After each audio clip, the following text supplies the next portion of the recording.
Когда я думала об этом пространстве, я поняла, что наиболее подходящий угол вот этот. А беседка раскроется веером от забора до забора.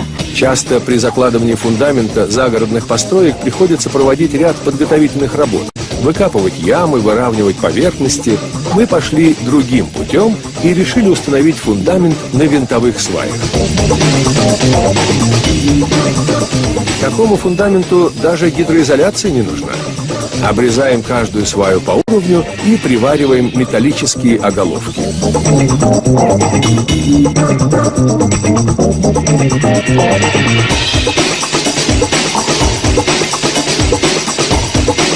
Функцию нижней обвязки в данном случае выполняет деревянный ростверк, который фиксируется с помощью специальных шпилек.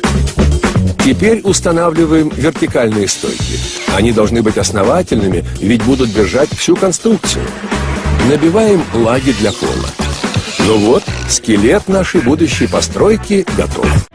Теперь здесь раскрылась веером чудесная беседка со столом и даже гамаком. Малосимпатичный металлический забор спрятался за красивыми деревянными шпалерами из лиственницы. Но, несмотря на всю перестройку, свободного места осталось много, ведь самое главное – грамотно распорядиться пространством.